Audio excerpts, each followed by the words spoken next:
Ready? Okay, so recording in progress, and then I'm going to turn it over to you, Oliver. All right. Would you be able to allow me to share my screen? Yeah, I can. Let me see. I'm not sure if I have any. Let me see. One person with multiple risks can share. Let's try this. See if you can do that, Oliver. Can you get hold of it? Yes. Okay. All right. And mute yourself if you're not speaking. Yeah, that's always a good idea. I'm about to do it too. So, and away we go. All right. Can everybody see that? Yep. All right. Well, thank you very much for having me, everyone. My name is Oliver. I'm a detective with San Bruno PD. And here's our little presentation. Just a quick table of contents for the next couple of minutes as we go through everything. Just going to give you guys a history of our radio communications here in San Bruno proper, new technology that we're looking at, possible solutions, and at the very end, I'd like to talk to you guys about what CERT and the Amateur Radio Club might need for your guys' mission, which is very close aligned to ours. Just a quick little bit about me. I'm a detective, a new detective. I've been with San Bruno PD for about 10 years. My first couple of years as a community service officer, doing park enforcement on San Mateo Avenue there. And I went up through the ranks, went through police academy, field training, been on patrol, day shift, mall officer, graveyard for a couple of years. And now I'm in my new position as a detective. I'm also an amateur radio operator and very, very much into all radio all the time. Like one of my bosses told Dave recently, all radio all the time. My call sign's W6BAR. And I've been able to kind of get that portion of my life, which is huge, and integrated with what we do at work and trying to make what we have better. And I'm involved in a bunch of different projects. You see here, we have our Explorer post. I was also a police Explorer cadet in Millbrae when I was a kid. That kind of paved the way for where I'm at now.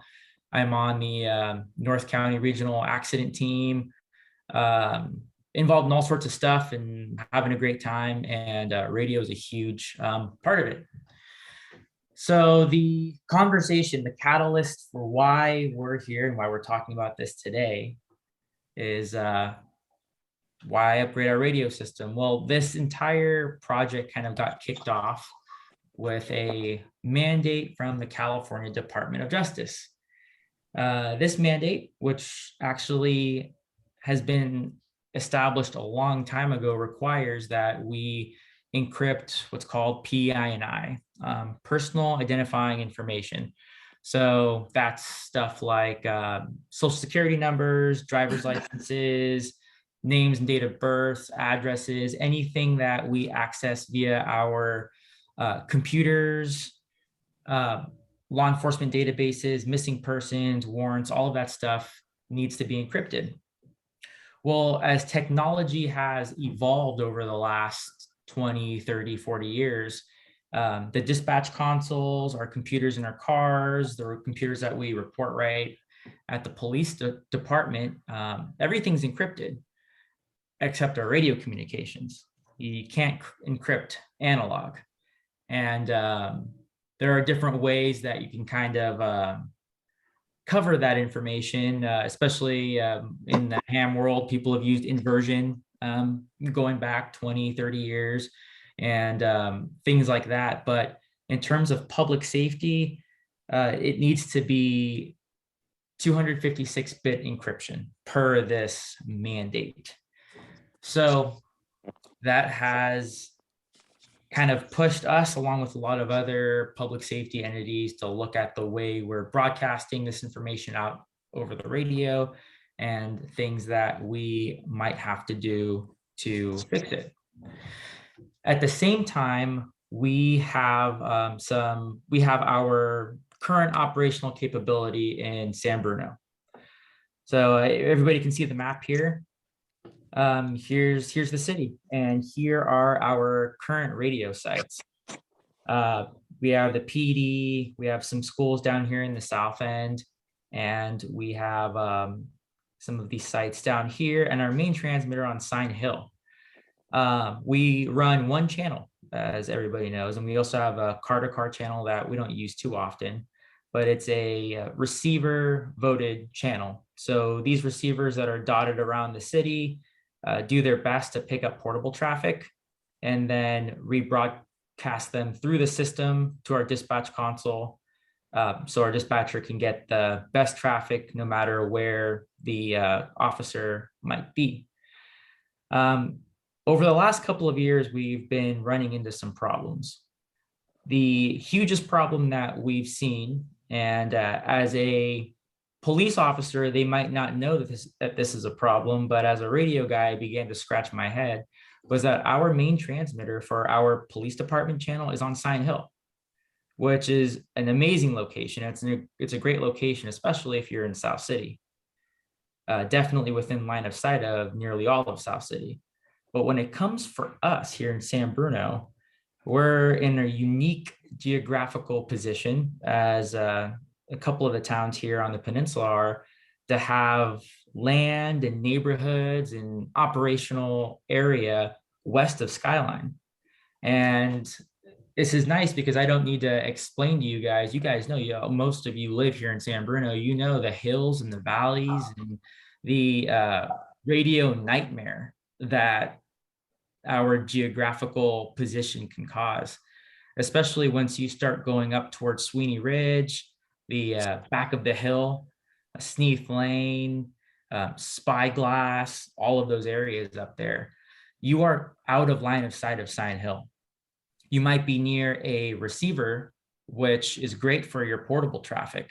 So while an officer is down here, they can transmit on their portable and be heard crystal clear by the dispatch center. But they're not really able to hear dispatch very well because we're completely out of line of sight. And this is something that we've kind of lived with the last 10, 15 years or so. And it seems like even longer when I talk to people that have been around longer than I have, like my captain. At the same time, well, we don't have enough airspace for current operations. It's a very dynamic world out there now, and San Bruno is a busy town, just like all the other towns around here. There are many, many times where we're dealing with a car accident on one side of the city, and then we're dealing with an alarm on the other side of the city. And both people need the air. Both people need to be able to talk to dispatch, both groups, and we're not able to do that safely because we only have one channel. And while the countywide green and tax are available, those are generally reserved for more high intensity or emergency situations. And as a busier town, just like the other cities around us, we don't want to have to always beg the county to have access to one of those channels just for a brief couple minutes. We'd rather have our own. So when we started to explore that we had to change some things, we figured, well, how can we make this better operationally for all of us? Infrastructure condition concerns, we ended up doing some site walkthroughs, and we weren't really happy with what we saw. Our sites are, first of all, very limited in choice.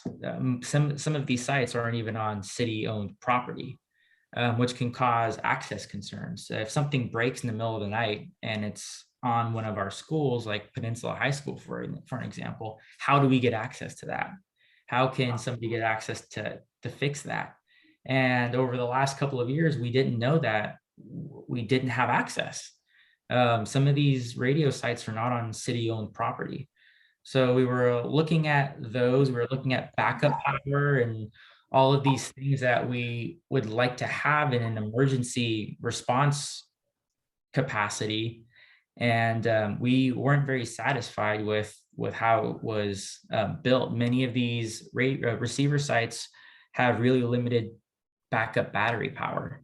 And as we all know, in an earthquake or a major disaster, we're not going to be the only people in need of radio infrastructure updates or maintenance if something went down. So we'd like to kind of fortify our system, and we started to make plans for that.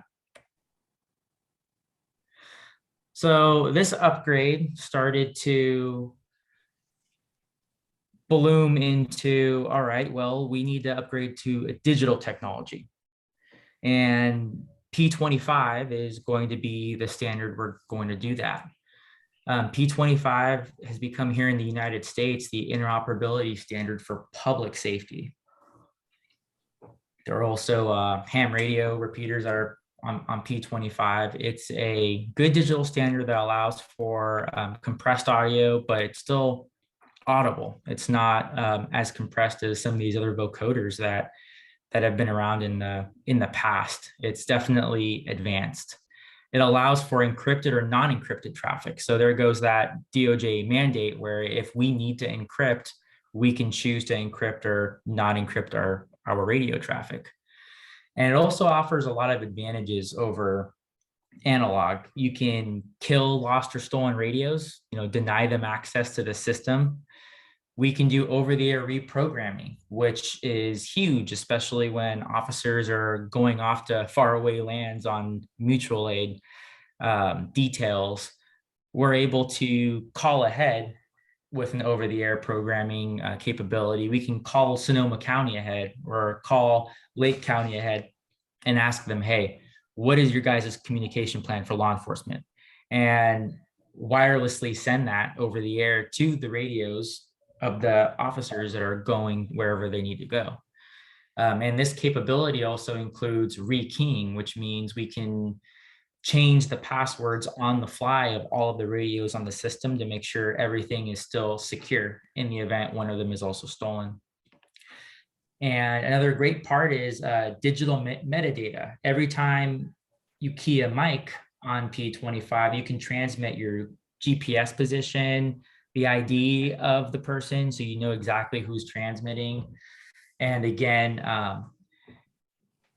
have that access control to the system, which is important, especially as everybody here knows, you can get a $25 Baofeng and transmit on public safety frequencies on VHF and UHF, which can cause a lot of problems, as we've seen in the last couple of years. San Mateo County, just as a side note, we're surrounded by P25 systems. There's one in San Francisco. There is a very, very large one that is Alameda County and Contra Costa County combined. And there's also the Santa Clara County system. Santa Cruz is on VHF analog still, and they're making plans to go to conventional P25. And of course, the county here operates a P25 system that's used by the sheriff and AMR and animal control and other county departments like that.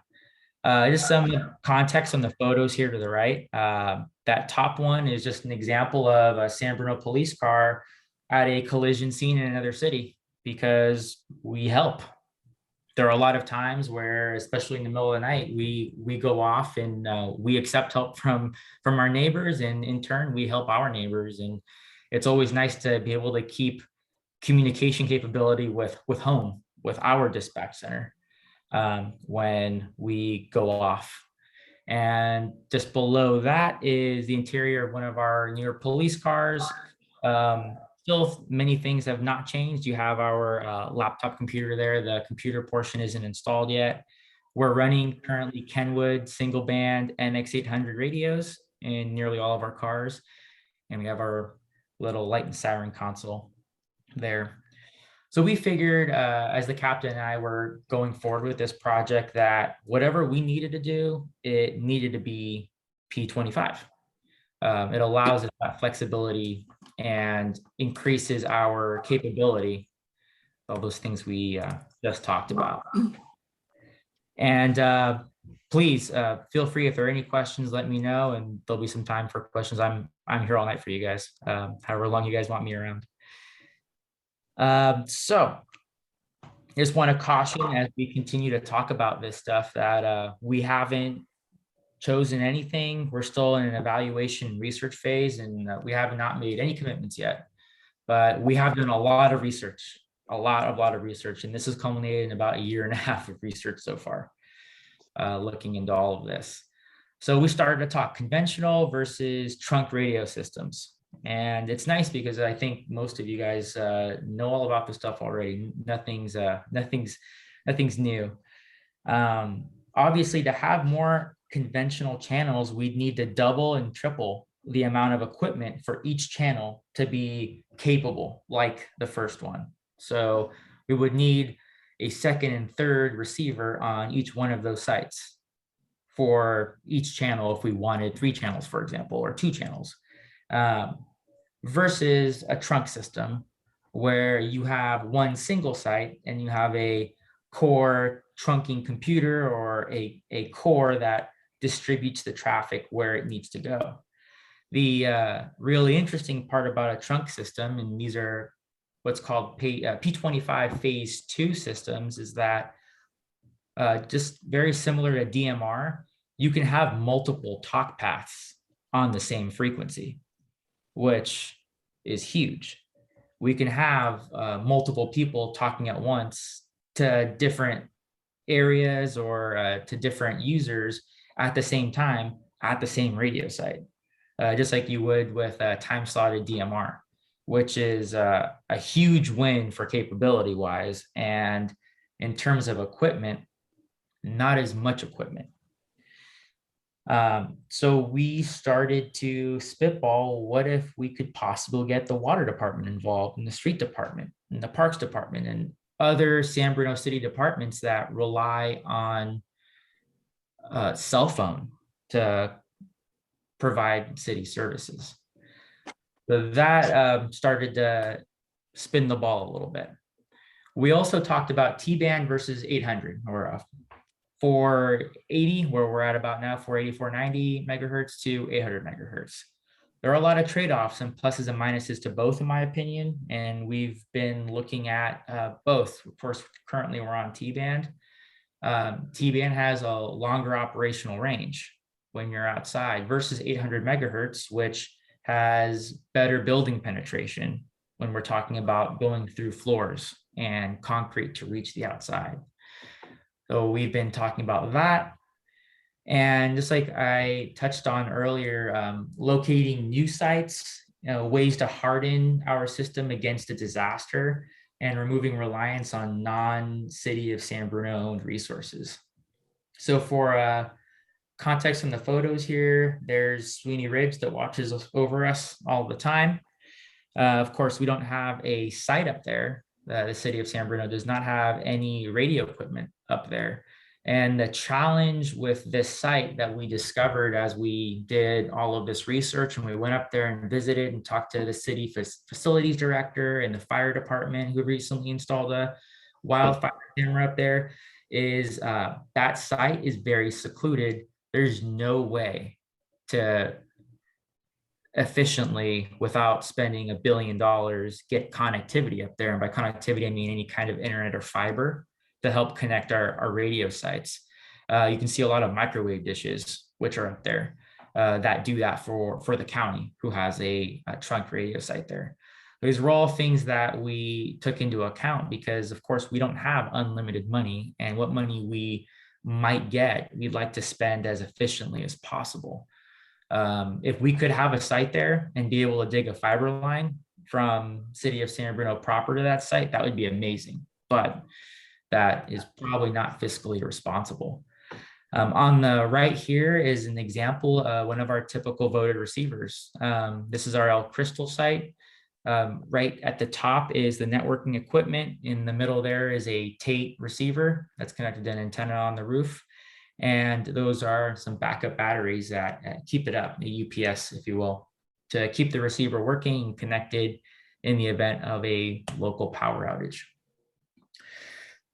Just like I talked about earlier, we only have one radio channel, which may have been fine, 20, 30, or 40 years ago.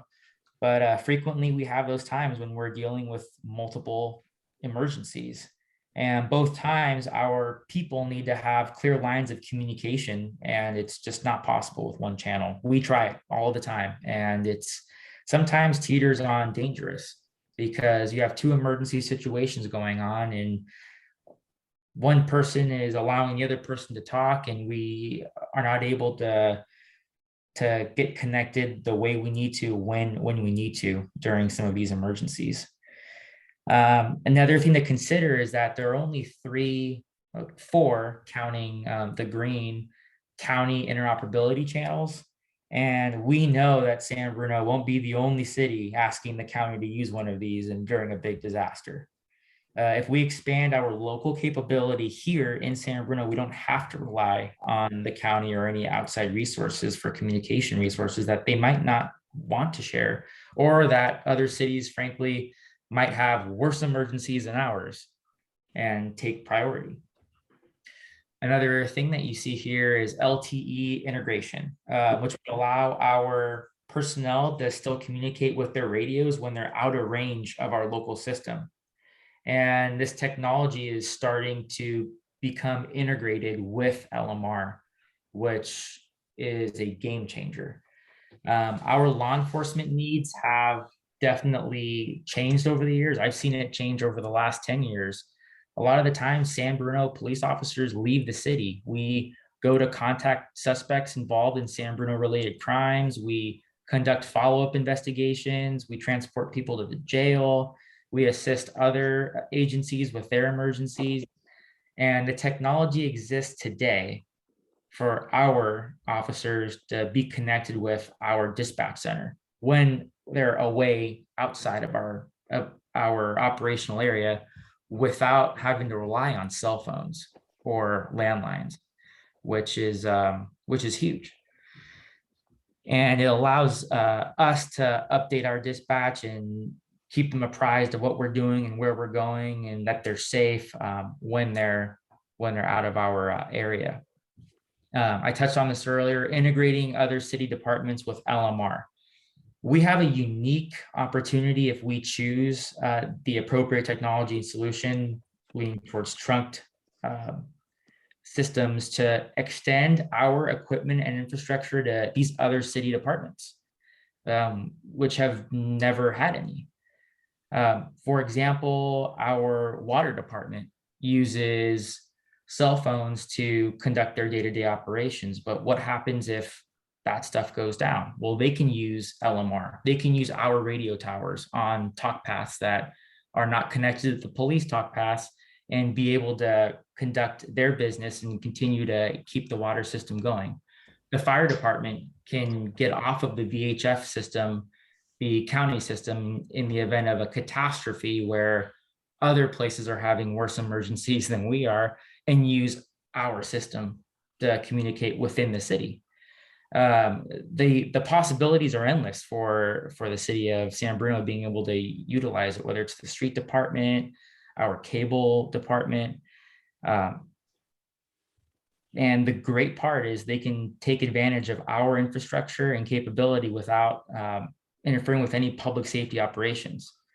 So we're able to put this together and possibly have a really robust hardened communication system and share it with everybody else in the city department wise, so everybody wins. And we're exploring that right now with the other city departments, and we're hoping that will be a determining factor in which option we choose. We have radio problems in terms of coverage, just like I talked about with Sign Hill and the receivers that we have now.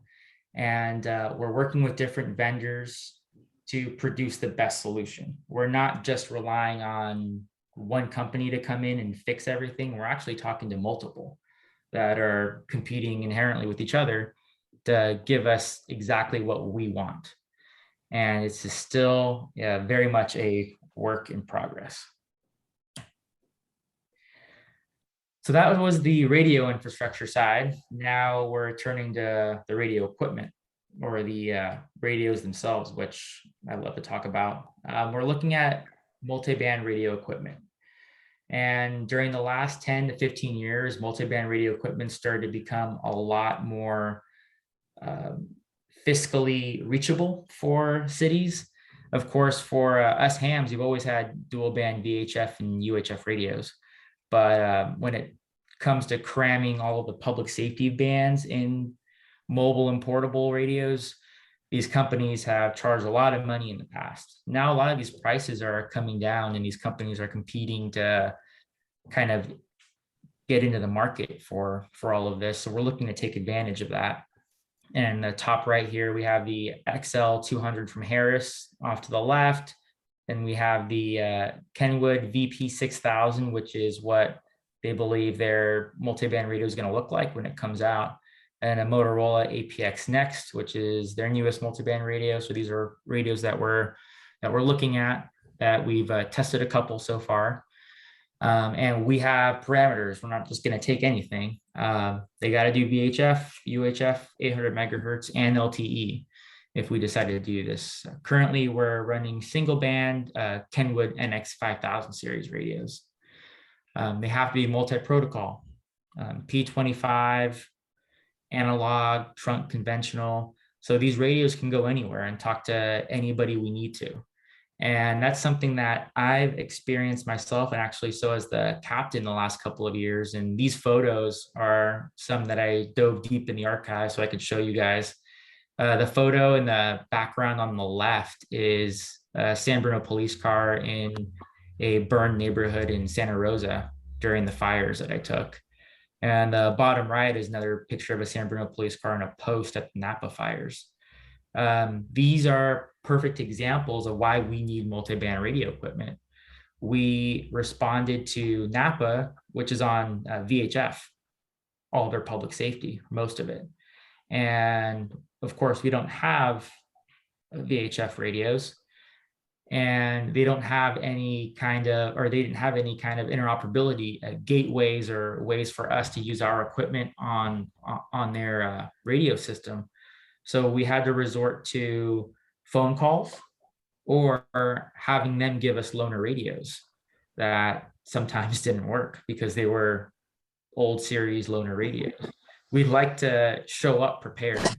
It also happened in Santa Cruz when there was no time to get any kind of loaner radios a couple of years ago, when they called for emergency aid in the middle of the night. And there was no tee up, there was no calling ahead, telling San Mateo County, hey, we might need, 10 or 15 officers for evacuations tomorrow. It was 11 o'clock at night, we need help now. And officers from all over San Mateo County went to Santa Cruz, which is on VHF conventional, and we had no communication capability whatsoever with the local jurisdiction. We had to resort to car. And as most of you guys, I would assume, been to the Santa Cruz Mountains, it was not fun talking to a colleague car to car while we're evacuating houses. And because it's so hilly and mountainous, we would frequently just lose contact with each other. And we had no way of checking on the status of our team. We had to resort to rallying up at the next closest intersection at a certain time and making sure everybody was accounted for. And I didn't think in 2019, 2020 that was possible, but this is another case for why we need multi-band radios. Especially with all of these channels that are being allocated for interoperability. There's a lot of simplex channels and mobile repeater channels that have been set aside from the FCC and the state of California OES that can be deployed at these incidents on demand. Bring the equipment up and they pop it up on a mast, and we can have access to communication capability. The problem is most of these channels are on 700 and 800 megahertz because of the public safety spectrum that's up there. And we're not able to access those if we're still using single band UHF radios. And we're looking at our portable radios, mobile radios, and upgrading the equipment in our mobile command vehicle, if some of you guys haven't seen it. So that kind of rounds about to our project goal. And as you see here, it's not just a police car anymore. It's not just police stuff or police system. We're looking at this from a San Bruno public safety emergency management capability perspective.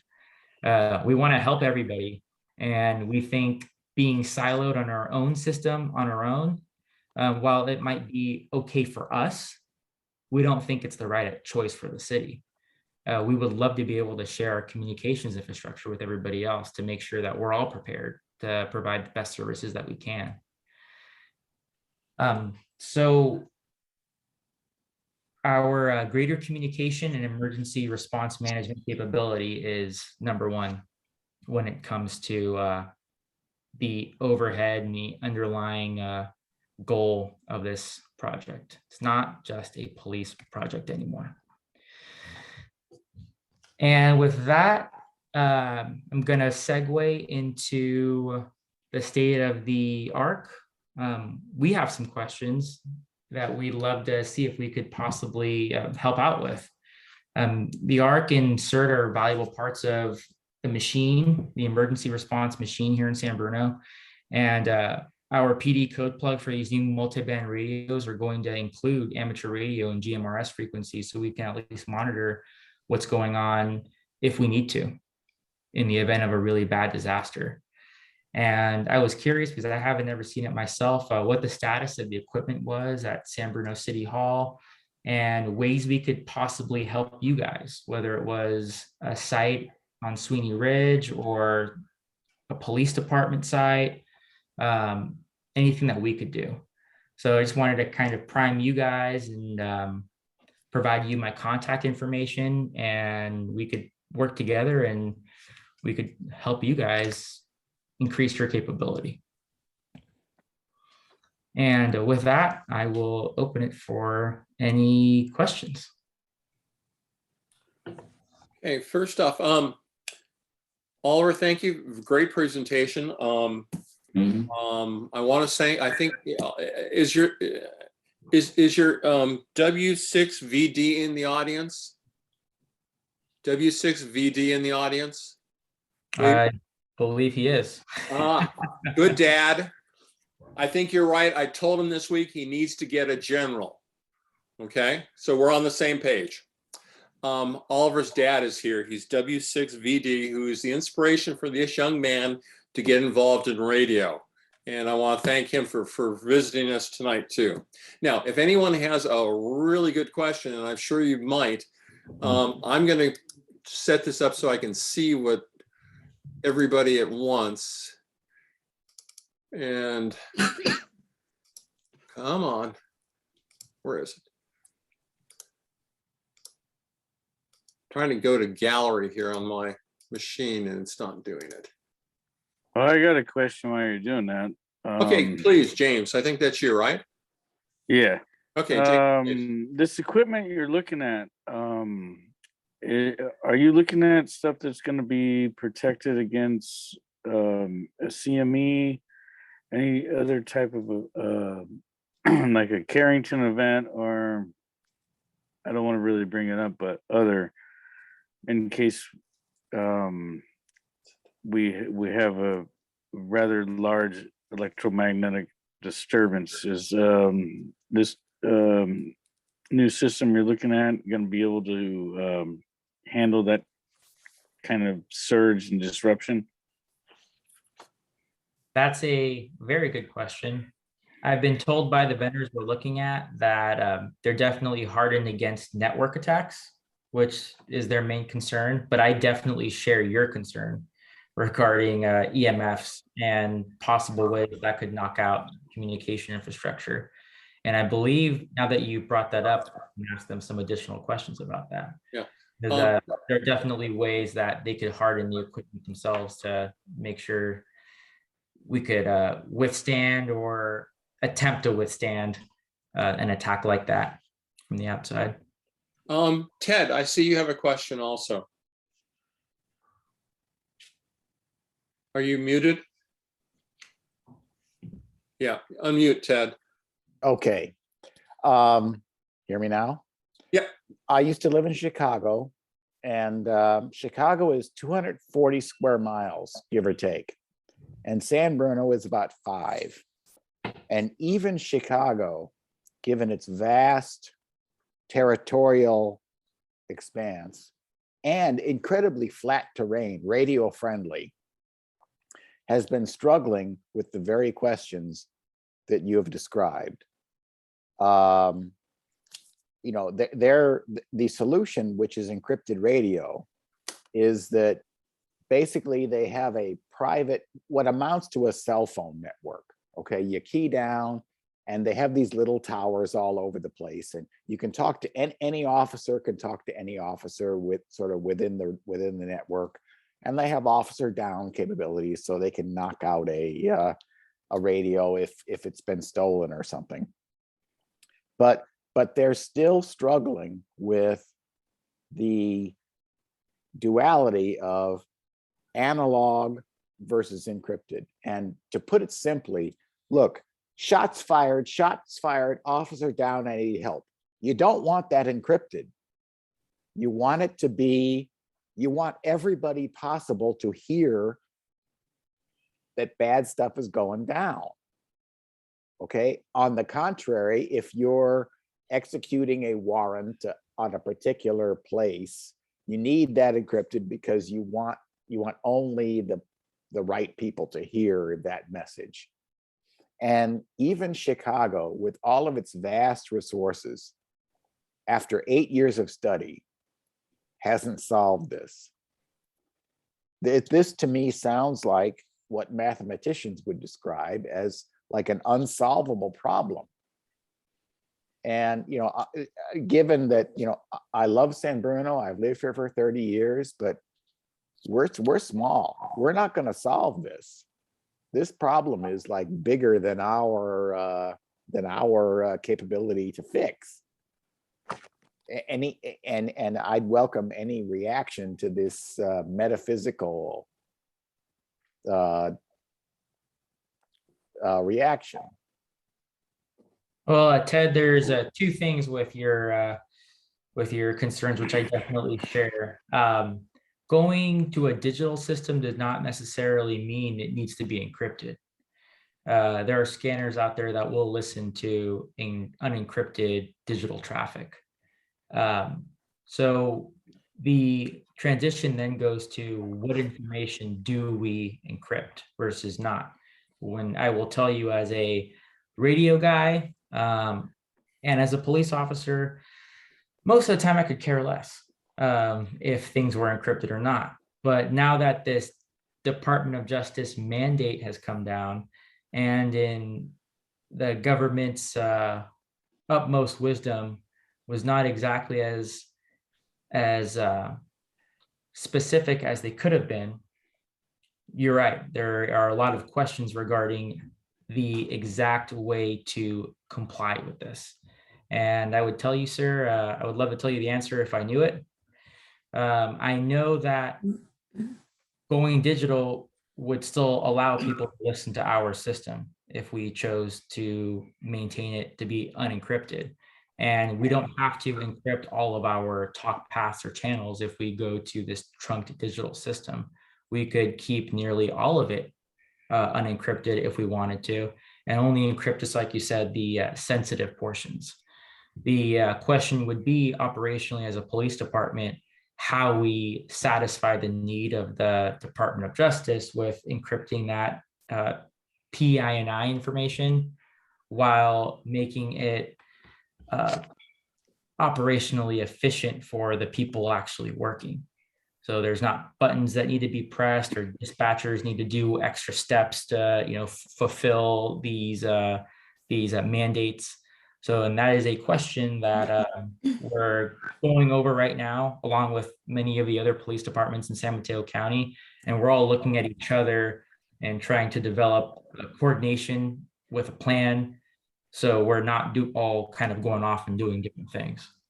Well, I'll just add, because we're hams here, I'll add one more very ham and less police related question, if I may. recall back in the 1940s, Hedy Lamarr was kind of a sex bomb of the movie set, but she also invented the encryption system, which allowed torpedoes to be targeted. Now, based on the piano, it was a frequency shifting system based on using technology from piano rolls.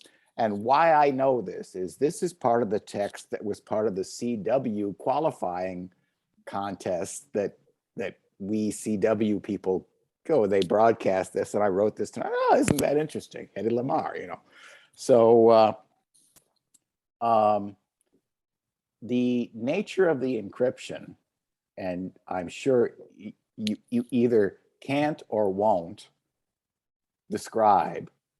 Ham radio is not allowed to be encrypted by definition. We have to abbreviations and common sort of CW is allowed, but RIDI is allowed, but you can't use anything to conceal what you're saying. Can you say something informative or interesting about the encryption protocol that just from a Discovery Channel kind of a way would be entertaining for us radio people? Absolutely. It's not as interesting as the frequency shifting with the torpedoes, but it's a little similar. So basically, it is the same form of encryption, AES 256-bit, which is used in our cell phones and everybody's cell phones to encrypt the traffic from a cell phone to a cell site. All of that traffic is encrypted in of itself to maintain the connection. So the encryption in terms of the LMR and the P25, the P25 radio signal will carry the transmission and packet with that 256-bit encryption. The receiving end will get those packets of data, which is all the voice traffic and the metadata of the ID who was talking and the GPS coordinates if that's in there, and then decode it on the receiving end, whether it's a dispatch console or another radio. The password is a very, very, very, very long string of characters that can be rolled. And that's where that over-the-air reprogramming and rekeying comes into play. Is we can send that password and update all the radio equipment in the field from a central location, instead of having to manually buzz every radio and hook it up to a computer, which was usually the way programming encryption keys used to be done, or is actually still done most of the time. The over-the-air reprogramming stuff is a little new still.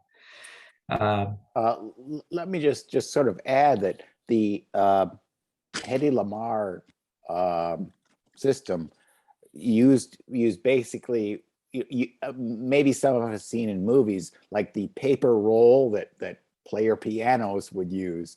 And a player piano would usually have about 60 keys. So 2 to the 60 was the encryption level that would allow the frequency shifting. And that's sort of good enough if you're launching a torpedo that's going to have a launch, that's going to have a targeting time of 4 minutes, okay, from a battleship to whatever it's going to hit. They're not going to crack any particular code that fast. But I guess it does seem like a lot of the effort involved in communication, especially in a disaster situation.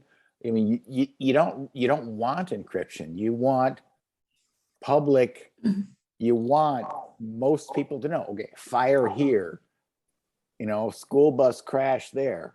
Somehow, so assert people who don't have access to the encryption can sort of get there and render help. And I guess I'm raising the philosophical question more than the practical one, which is, well,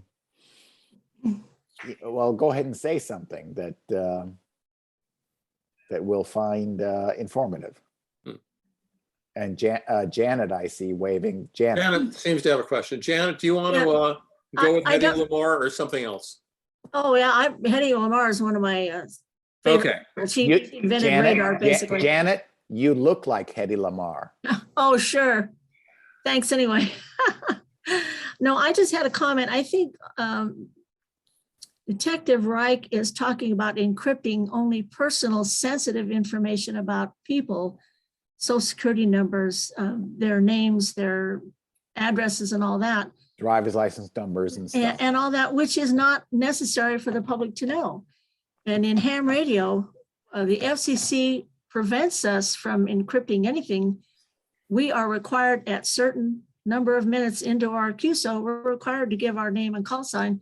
So we're completely at the other end of the sphere as far as that's concerned. I understand the encryption completely. If if they had me pulled over the side and they were spreading my name and social security number all over, I would be very upset. So I think encrypting is a wonderful idea, and hope you can accomplish that. Okay, I see Malcolm has his hand raised. Malcolm? I do. My question is, police cars for a long time have had both radios as well as laptop computer, right? For years, I've seen them, typing things. So are they on different frequencies? Wouldn't the personal information be on the laptop and not over the air? I mean, how do you use the two different devices? Are they connected? Do they use the same signals? No, the cell phones and the police radios, I'm sorry, police laptops are connected via LTE, Verizon, AT&T, all like basically consumer grade LTE. So they are not on our radio system. The problem that we get into with this PINI is operationally for an officer, especially in a city like San Bruno and South San Francisco, where frequently there's 4, 5, or 6 cops working at a time, and we're dealing with an emergency, or we have somebody stopped on the side of the road, or we're checking somebody for warrants. We're not able to walk back to our car to check our computer when we're by ourselves or with one other person. We have to maintain eyes on whoever we're talking to, or we're inside somebody's apartment on a call for service in an emergency or a domestic violence incident or something like that. Right. So the radio's always existed to be able to provide that information to an officer while they're out of their car. Just like probably previously, even before laptop computers in the cars existed. The problem that we've noticed is that now that radio technology and LMR technology has caught up with that information, caught up with the times, the Department of Justice is basically saying without saying, you need to be encrypted now, because if you could have encrypted 20 or 30 years ago to protect people's information, you should have, but there was no way to do it back then. Now there is, and now there's no excuse not to be protecting people's information when it's in regard specifically to radio. Okay. So when you, in your presentation, you showed a couple different radios that you're looking at. Only one of them had a decent sized screen on it, right? So something like this, that Yes. you could convey that sort of information on one device. Is that possible? Yes, it looks like that was like an interface choice in that capacity by Motorola to have their interface be a touchscreen. It does have, you can change the channels and volume and check and change different zones and all that stuff just via that screen instead of buttons, like I'm used to, and like most of us probably are. But they are trying to really push the capability for that radio to turn into a cell phone type device, which as a radio person, I don't necessarily agree with. I don't think we need another device with a large screen. I just need something that'll be able to talk to my coworkers when I'm outside. But I understand that's what a lot of the technology companies are starting to push. Yeah. Thanks. I have a understand question. what you're. Look, somebody else. Yes, I was understanding what he's saying though, but because I've listened to it in some incidents there where there's multiple units on the same frequency, and they're taking care of multiple tasks, and they're trying to use the same frequency, and you've got some bad stuff going on, and you've got certain units trying to coordinate to take care of one task and subdue somebody, and you've got a bunch of other units on the same frequency try to subdue somebody else, and it creates a lot of confusion. And I don't know if you guys ever monitor the public safety bands, but I also do that. I monitor, this is my hobby. I've got radios going for everything, and different, the different repeaters around the area, and also the public safety. And I hear it all the time. And I understand what he's saying, that you have an overlap, and that could be dangerous when you've got people going down to subdue somebody, and you've got a similar situation going on in two different locations, and it happens more frequently than we would like to think it really does. And things are getting worse around our communities right now, and we need to kind of be aware of that. So if we could get somewhere that they were able to differentiate that and put units on one call together over here, and they would be in one talk group, and then another talk group over here, it would be it would help everybody out and keep people a lot safer. And it's scary sometimes, because when you hear them overlap, and then they're calling back for like, well, did you mean me or did you mean you? Yeah, that is kind of scary when you hear it happen and it's like a few blocks away from your house. Any other questions? Because if not, I've got a question if no one else is. Oliver and Jeremy, maybe you want to pipe in on this too.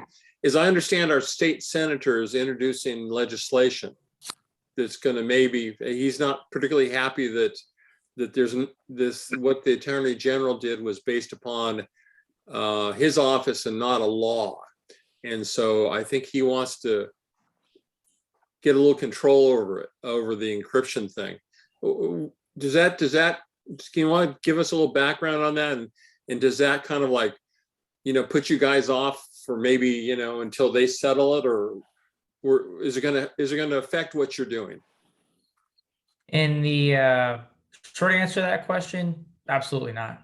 Which is the great part about this project, is that no matter what, we need to upgrade our infrastructure. No matter what, we need to secure multiband radio equipment.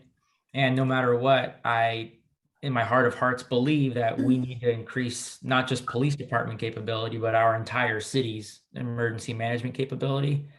And all of that can be done in this project without encrypting anything. And if it comes down, if the lawmakers hash it out and determine that we absolutely have to, and laws get passed and things change, the great part about this system is that we would be able to flip a switch and encrypt the stuff that we need to encrypt, or not encrypt the stuff that we don't need to encrypt. This solution is very fluid, and that's something that we don't have now. So no matter what we do, we'll be able to roll with the punches as time goes on and laws get passed and lawmakers have their days. Oh, well, you're part of the, so. Any other good questions? I'll just. That's back. So you're still gonna when the system goes forward, you're still gonna try and maintain interoperability with the like the CERT community and the ham community, even though you're going to have more advanced capability for your own radios, but like you said, that they're still going to have some analog capability in them, so you would still be able 100%. to. Yeah, I'm a ham. We can't not have analog capability. Digital is not the end all be all. I definitely know that. And being on both sides, I see that digital offers a lot of capabilities and things that are nice for public safety. But in terms of disaster communications and CERT and ham radio, I don't think DMR or Next Edge or anything would be the way to go. You got to keep it analog, in my opinion. So I definitely I've built the code plugs already, even though we don't have the radios, because I'm so excited to get them whenever we get them.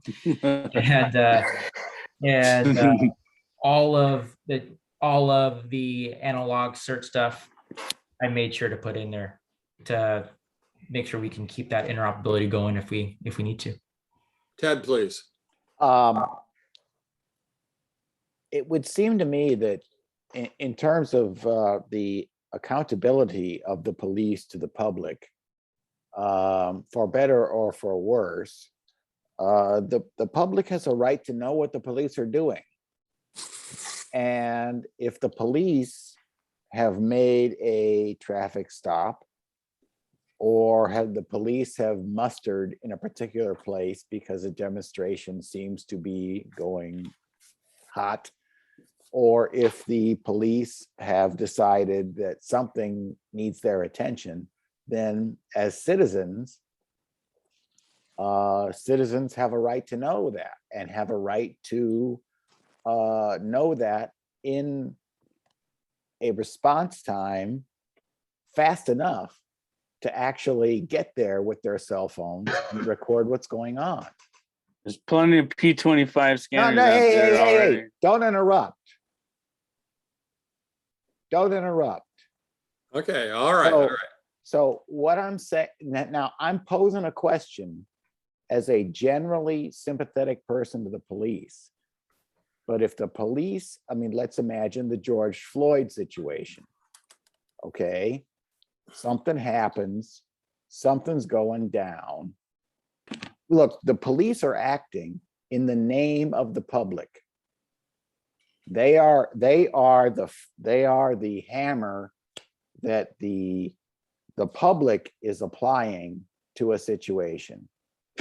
And it does seem like there is at least an ethical question that ought to be addressed when the police can communicate in secret about something that really is a matter of public concern. So I'd invite you to address that. Oh, sir, to answer your, I mean, I believe I know what you're asking, and as a line level officer, I don't have an opinion on it. That's completely up to the government and how the lawmakers decide to make us comply with these rules. And sorry, go ahead. Look, I believe you. Okay, it's not your job to have an opinion. You know, people pay you money. You do your job according to the rules that you are given, and that's fine. But it ain't gumdrops to sort of say that, and I think that, most claims of police misconduct turn out not to be true. Okay, I'm generally, the presumption is, look, if the government or the public is going to give people a badge and a gun and instructions to use it and train them, then if you can't presume that they're going to do it right, then you shouldn't do it at all. Okay.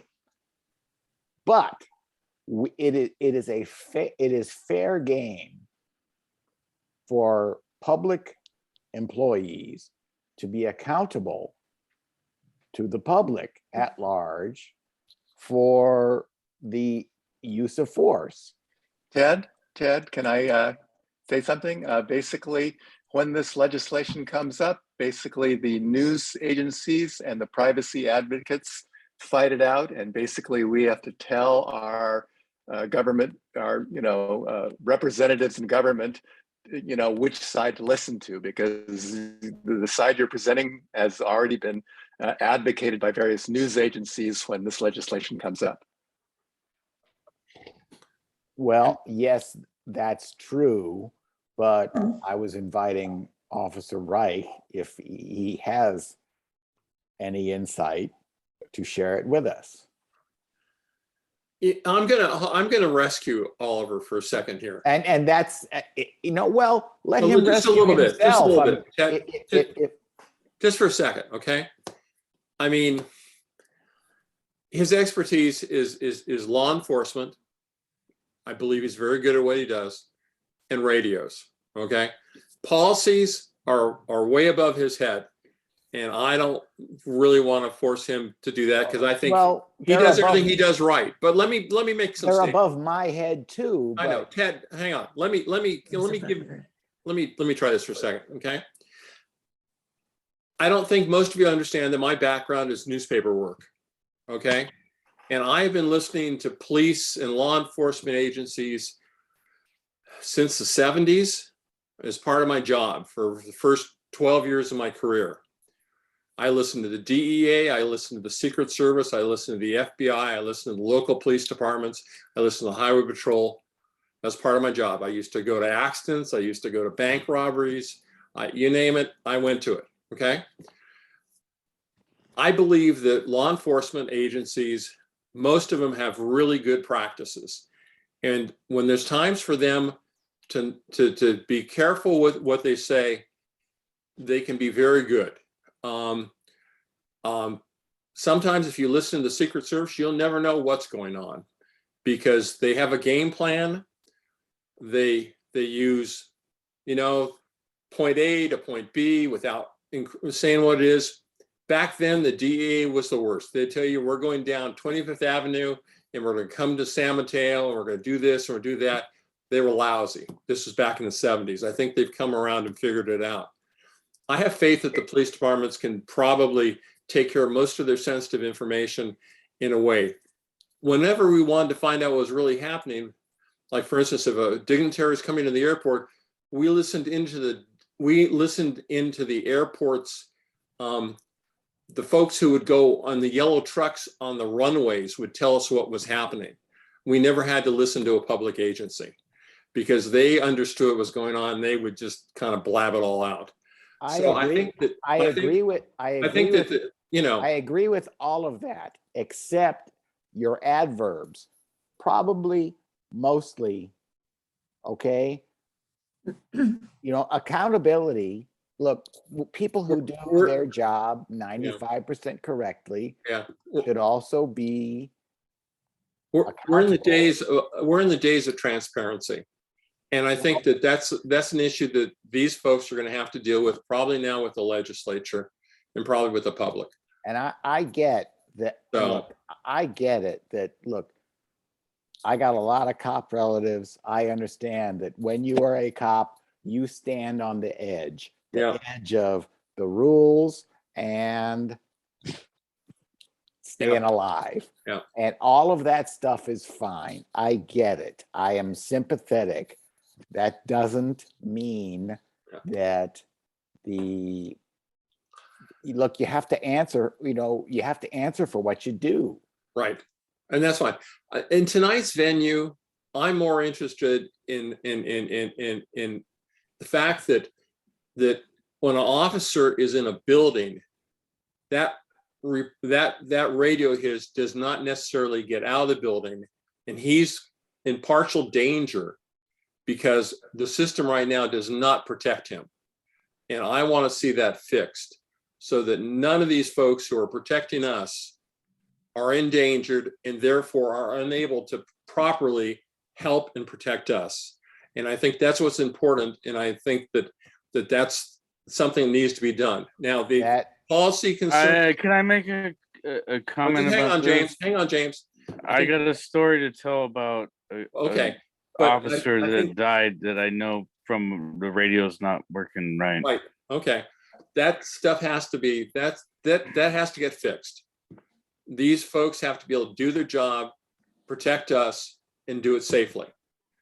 And that means that all these situations, and we know about things because we know it's a small issue, but if we depend on one repeater to cover San Bruno, we know it doesn't work. These folks are doing it for a living and to protect us and protect themselves. That's got to get fixed. Okay, finally, you have brought it to an operational radio question, which is how many repeaters, how many frequencies, all of that stuff. Yep. But the larger question of, you know, should the public be, how much should the public just be entitled to eavesdrop in police operations? I suppose, you know, maybe, you know, we're not going to adjudicate that here. I don't think so. And I'll just sort of drop it where, you know, where it stands, because I've realized Ted, you can talk to your I've realized talk to your Congress question critters and can't- senators about That's it. right. because Your state they senators legislate weigh in, about these let them all issues. know, you know. Basta. I've said my say, Yeah. and That was adjudicated from the very beginning.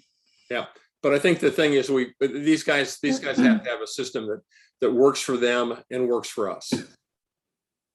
Janet, Yeah, maybe this doesn't happen much anymore, but there used to be this thing where the bad guys are driving down the road and they've got a police scanner in their car, and they hear the police saying, "Hey, the perpetrator just turned down El Camino and he's heading toward Millbrae Avenue."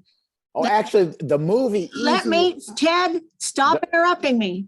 Easy Rider. You've had your turn. relax, guys. Shut up. Both. Janet, go. Janet, All continue. right, thank you. You do not want the perpetrators listening in on the police department activity so that they can anticipate what the police are doing and get away and do worse things. So in that respect, I'm all for encryption. Yeah. It's a two-way sword, and I agree with, you know, I mean, some are really good at it, and some, you know, I mean, I don't want anybody to get hurt because they enjoyed it, but I think I'm not even going to go there. I don't think a lot of these criminals are smart enough to know what to do with a scanner. No, they're not. If I may just really briefly, Yeah, but it is scary. As the last couple of years, we have caught people with these bow fangs, and while they're not ham radio people, and they don't know anything about programming a scanner and about, you know, FCC licenses or anything like that, they are able to buy a bow fang, get it shipped to their house, and plug in 490.5375, and then wait for it and receive traffic. Yeah. And because of these radios not being compliant, they're able to key up on them also. So there have been a couple of instances in the last couple of years where we've chased cars in the middle of the night and then found Baofeng sitting on the floorboard, plugged into Really? the car. Yeah. Or getting notes of gang members posting pictures and videos of them listening to us in South City, you know, via Baofeng, and being able to, you know, keep tabs on what the officers are doing. There's definitely a little bit of concerns there with the availability of those radios. I'm starting to hear that. I'm really I don't understand why Amazon sells the damn things, and I don't understand why the FCC lets them into the country. We get them on the wind system all the time too. There's people that buy them. They're a problem for all of us. Okay, for you, they interfere with us. You know, they get on there and they become foul-mouthed, and they, you know, screw around the repeaters. But I said, look, this is a free country. In a free country, people are free to listen on radio frequencies. Sure It's they are. called freedom. But they don't have the right to transmit on these things. Well, okay? and they don't. They They're do. listening. Ted, that's what you just missed. Is Oliver just told you what the problem with the bail funds are. And I know he's right because I've read about it enough already. Is the damn things Listen, I can- We might get just a bunch make of a them I have a- down in the desert out there, like on the wind system that they're, I don't know exactly what they're transporting and stuff, but they're using those Baofangs and they're transporting whatever. They're talking to each other over their four-wheelers and stuff out there, and they're Okay. talking in Spanish, and they're using the same frequencies here that we're using on the wind system. So I can imagine how it is, Yeah. for Oliver there, that they're getting on the same frequencies there, and they don't care. They get a Baofeng off And of what are you gonna Amazon do for about whatever, and they just key up and they don't care. It's just they talk on whatever Gotcha. frequency they want to. Let's agree to something. Okay. People should stay off police frequencies unless they wear a badge. Okay. What Or they're dying. You're allowed to do that in under the FCC rules. They shouldn't have access to frequencies that they're not supposed to be using. Well, them under call the FCC 911. rules, Let them call but, 911. before Ted brings it up here, you can talk on any frequency you need to if you are about to die or if there's something going Yeah, on. but I don't particularly think that includes police frequencies. Craig, do you Yeah, have it something does. you'd like to say? I just wanted to say, I think that the fact that bad people can use these tools is unfortunate, but it is the cost of freedom, that good people need to have these tools. I worked for many years as a independent photojournalist, and I was always on a scanner. In fact, when I lived at the South Rim of the Grand Canyon, the magistrate for the federal court there lived next door to me, and he'd come over and ask me what I had heard about what's going on my scanner. And I think the public's right to know is the most important thing, but there are restrictions. The PII stuff is definitely something that needs to be encrypted, but nothing else should be. And the fact that criminals can use that is just the nature of freedom. Okay, so anybody have a favorite antenna they'd like to have Oliver put up on a roof for us? Okay. All right. Tom, did you have a question? Diamond X Well, 510. Yeah, the question relates back to what I will refer to as the interagency use of a system. You spoke of the possibility of the water department and, street services, et cetera, et cetera. And my question is, are you going to be able to get, do you think, involvement from them? And I guess more specifically, financial involvement from them to make the system even bigger and better for everybody? In terms of finances, the nice part about this project as a public safety project is it's intended to cover our operational area of the city of San Bruno. And just to be able to have the water department, for example, or the street department or the fire department to have access to those towers, we wouldn't need additional infrastructure. We'd make sure that the system is built out to adequately cover everything. And it would be of no extra cost for them to have a radio on the system, which is nice, because then we can allow them to use it, and it's using something that's available, which is What you're basically saying is they wouldn't need to contribute financially to it to make it work. correct. And I'm sure it'll get discussed within the city. And we're already looking at different radios that are not multiband, because they don't need multiband radios. So the price for that kind of equipment would go way down, so they'd be able to use it on the system. Great. Okay. Any other just decent radio questions? Okay. Malcolm, please. Yes, thank you. So the police work with police cadets. You were one yourself, you mentioned. Yes. Do you work with them via radio at all? Or do you just give an assignment to go do it and then they come back? How does that work? Usually if they're going on ride-alongs with officers, they'll have a radio that they can talk on in the event of an emergency. And if we have them assisting us with traffic control on the Posey Parade or anything like that, they're on the main channel along with all of us. So the perfect example, a day like the Posey Parade, we could have 30 or 35 people on one single channel. So being able to divide that traffic and have a couple of different talk groups that people can talk on if we needed to coordinate different parts of that parade, for example, it would be a huge asset versus just having the one channel. Okay. I think we've run out of really high quality questions. I want to thank Oliver and all of you for coming tonight. I hope you know a little bit more about what the plans are for the police department upgrade. I want to say thank you.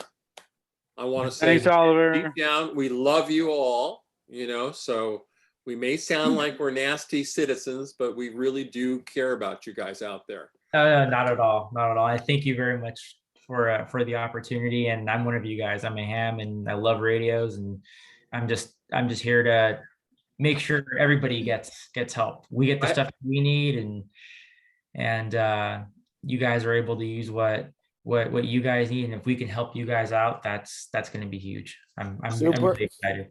Super informative. Thank you. Okay. Take care, everybody, and please feel free to shoot me an email. It's in the chat or Excellent presentation, Detective. Send him an email. Do not shoot an email to him, okay? Just send it to him, all right? Appreciate it, Oliver. Thank you for coming in here and giving us somebody to, well, you definitely got some good conversation going here tonight, Oliver. So thank you very much for Oliver, we've got to take a quick poll here, okay? I want to say, everybody who agrees that Oliver needs to take the general or better test. Okay, I know his dad's going to raise. Oh yeah, he's got to go.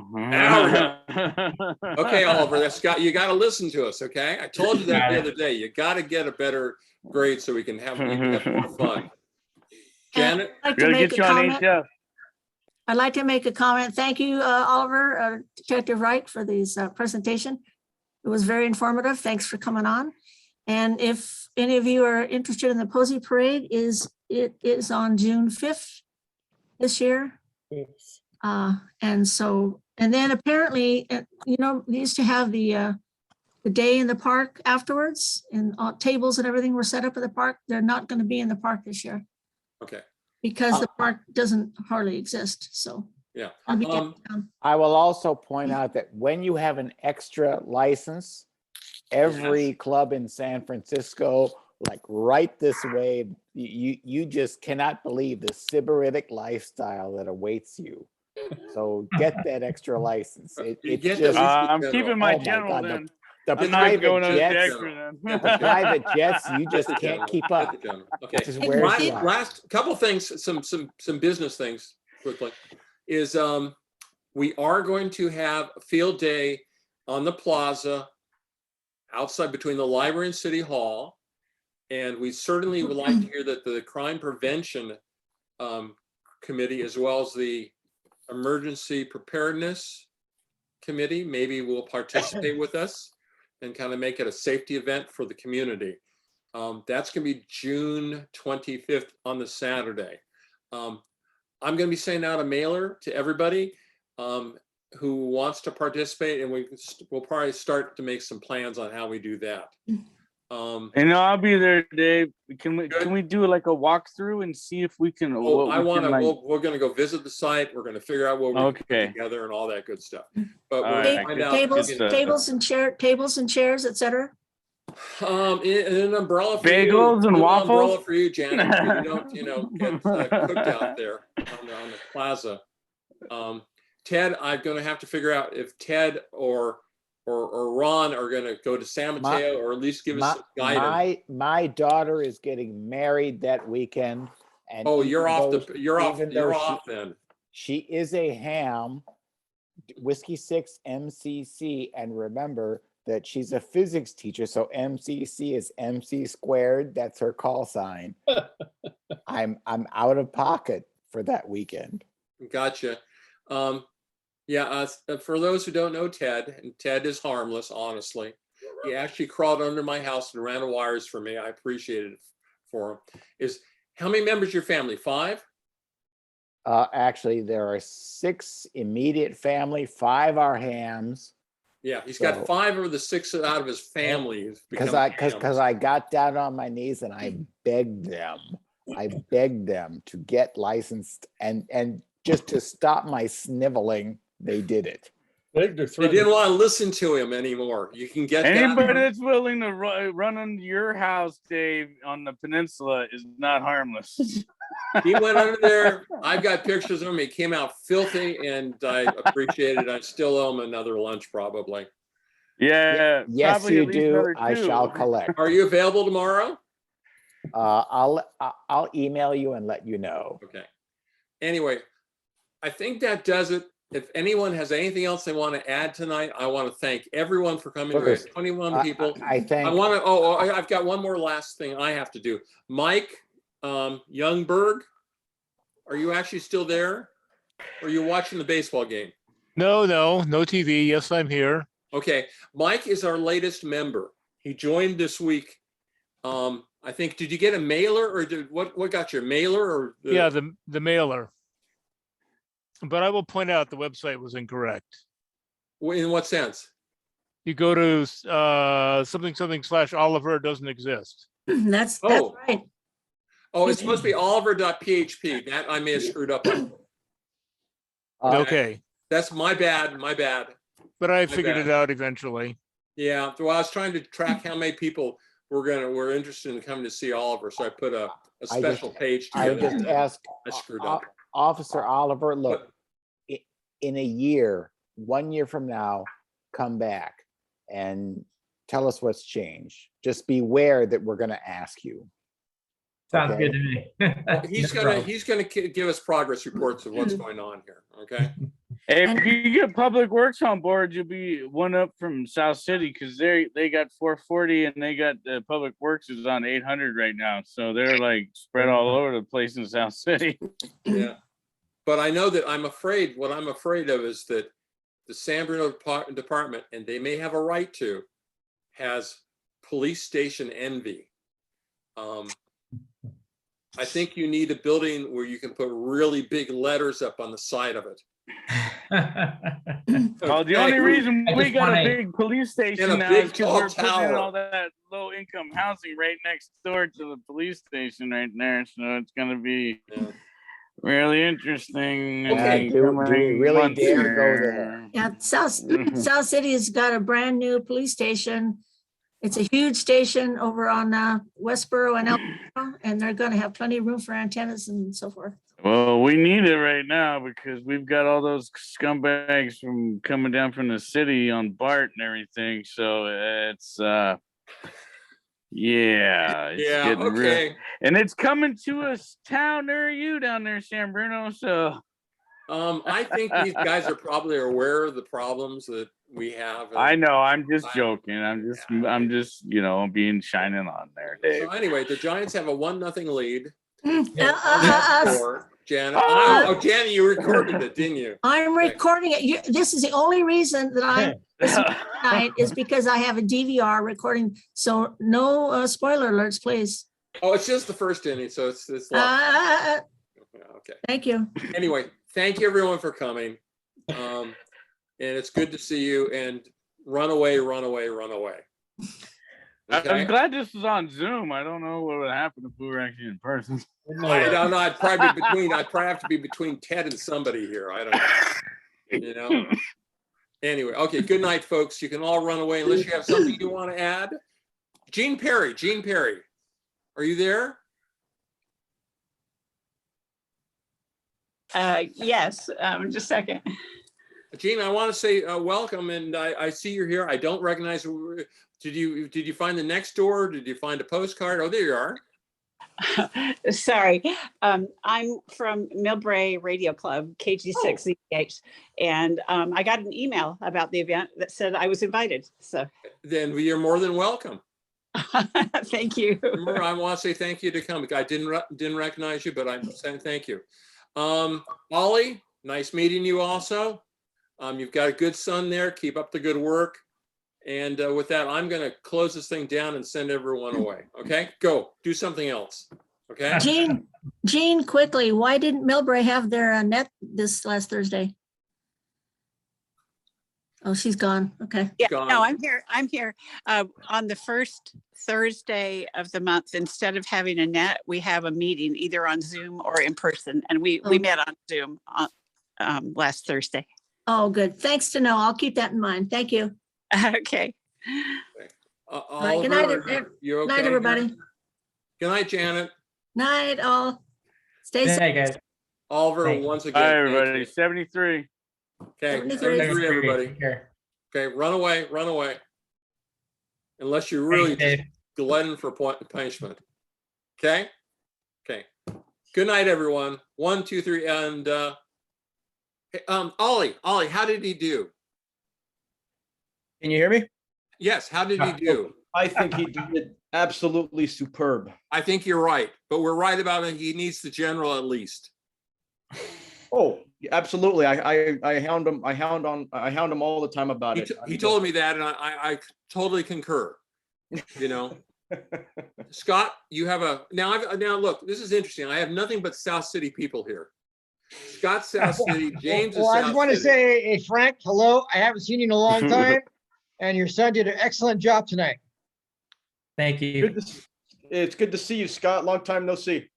Hey, Ollie, I don't know. I if you know. belong to- are you- I've known Frank. I know Frankie from the NPEC radio clip of Don Johnson from probably about early 1980s or so, and we went to school together. And you know, Oliver, great job tonight.